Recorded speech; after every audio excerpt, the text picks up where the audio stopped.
Telangana speaker పై సుప్రీంకోర్టులో court ధిక్కార petition దాఖలు చేసింది టీఆర్ఎస్. ఎమ్మెల్యేల పార్టీ ఫిరాయింపులపై 3 నెలల్లో చర్యలు తీసుకోవాలని సుప్రీంకోర్టు ఆదేశాలు ఇచ్చినా ఇప్పటికీ పూర్తి చేయలేదంటూ కోర్టును ఆశ్రయించింది బీఆర్ఎస్. అయితే ఈ కేసులో విచారణకు మరింత సమయం కావాలంటూ ఇప్పటికే సుప్రీంకోర్టులో పిటిషన్ వేసింది స్పీకర్ కార్యాలయం. ఆ పిటిషన్పై విచారణను వచ్చే సోమవారానికి వాయిదా వేసింది సుప్రీంకోర్టు ధర్మాసనం. దీనికి సంబంధించి పూర్తి డీటెయిల్స్ అందించడానికి మా ప్రతినిధి రాజు ఢిల్లీ నుంచి లైవ్ లో సిద్ధంగా ఉన్నారు. రాజు.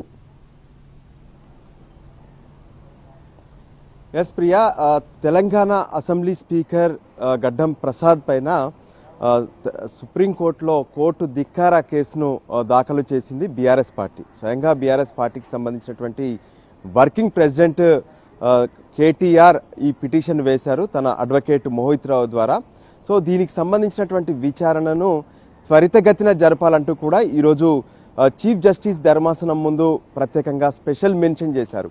ఈ సందర్భంగా ఈ కేసు అంటే ఎమ్మెల్యేల ఫిరాయింపులకు సంబంధించినటువంటి కేసు చీఫ్ జస్టిస్ ఈ నెల 23వ తేదీన రిటైర్ అవుతున్నటువంటి క్రమంలో ఆ కేసును ఆలస్యంగా వచ్చేలా ప్రయత్నాలు జరుగుతున్నాయి.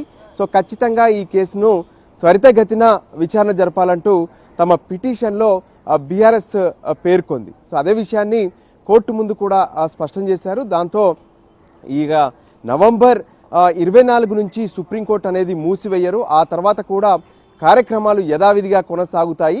అయితే ఈ పిటిషనర్ అభ్యర్థన మేరకు సోమవారం రోజున ఈ కేసు విచారణ ఉంటుందనే విషయాన్ని కూడా స్పష్టం చేశారు. అయితే అంతకుముందే తెలంగాణ అసెంబ్లీ స్పీకర్ కార్యాలయం నుంచి అసెంబ్లీ సెక్రటరీ కూడా సుప్రీంకోర్టును ఆశ్రయించారు. ఎందుకంటే తెలంగాణలో 10 మంది ఎమ్మెల్యేలు పార్టీ ఫిరాయించారు. వాళ్ళపైన చర్యలు తీసుకోవడంలో అసెంబ్లీ స్పీకర్ కావాలనే ఆలస్యం చేస్తున్నారంటూ గతంలో సుప్రీంకోర్టును బీఆర్ఎస్ ఆశ్రయించింది. సో ఆ కేసును విచారించినటువంటి సుప్రీంకోర్టు చీఫ్ జస్టిస్ ధర్మాసనం ప్రత్యేకంగా 3 నెలల్లో ఈ ఏదైతే పార్టీ ఫిరాయించినటువంటి ఎమ్మెల్యేల పైన చర్యలు తీసుకోవాలంటూ ఆదేశాలు జారీ చేశారు. అంతేకాదు ఈ 3 నెలల్లో ఎవరైతే ఎమ్మెల్యేలు స్పీకర్ ఇచ్చేటటువంటి నోటీసులకు రిప్లై ఇవ్వకుండా ఆలస్యం చేయాలనేటువంటి ప్రయత్నాలు చేస్తే వాళ్ళపై ఎటువంటి చర్యలు తీసుకునేటువంటి అధికారం స్పీకర్కు ఉంటుందనే విషయాన్ని కూడా ఆ సమయంలో స్పష్టం చేశారు. అయితే ఈ కేసుకు సంబంధించినటువంటి తీర్పు జూలై 31న ఇచ్చారు. దాంతో అక్టోబర్ 31 నాటికి 3 నెలలు ముగిసింది. సో ఆ 3 నెలలు ముగియడానికి 5 రోజుల ముందే అటు స్పీకర్ కార్యాలయం సుప్రీంకోర్టులో ఏ విధంగానైతే పిటిషన్ దాఖలు చేసింది, ఆ పిటిషన్లో ఇప్పటి వరకు ఈ ఎమ్మెల్యేలకు సంబంధించినటువంటి విచారణను అసెంబ్లీ స్పీకర్ చేస్తున్నారు. మొత్తం 10 మంది ఎమ్మెల్యేలకు నోటీసులు ఇవ్వగా ఇప్పటికే 4 ఎమ్మెల్యేలకు సంబంధించినటువంటి విచారణ పూర్తయింది. మరో 4 ఎమ్మెల్యేలు కూడా ఇప్పటికే రిప్లై ఇచ్చారు.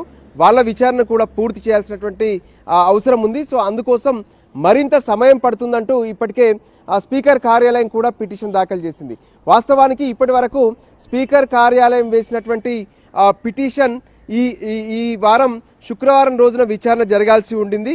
కానీ ఇప్పుడు ఏ విధంగానైతే బీఆర్ఎస్ వేసినటువంటి పిటిషన్ను ప్రత్యేకంగా సోమవారం విచారణ జరుపుతామన్నటువంటి క్రమంలో 2 పిటిషన్లను కలిపి ఏ విధంగానైతే వచ్చే సోమవారం విచారణ జరిపే అవకాశం కనిపిస్తుంది. సో ఆ సమయంలో ఇప్పటి వరకు స్పీకర్ ఎవరెవరిని అటు వాళ్ళను విచారణ జరిపారు, ఆ తర్వాత వాళ్ళు ఇచ్చినటువంటి రిప్లైస్ ఏంటి, ఇప్పుడున్నటువంటి పరిస్థితుల్లో ఈ గడువును పొడిగించాలా లేదా అనే అంశంపైన కూడా వచ్చే సోమవారం రోజున చీఫ్ జస్టిస్ ధర్మాసనం ఈ కేసులో ఒక ఆర్డర్స్ ఇచ్చే అవకాశం అయితే స్పష్టంగా కనిపిస్తుంది. Priya. Right Raju, thanks for the updates.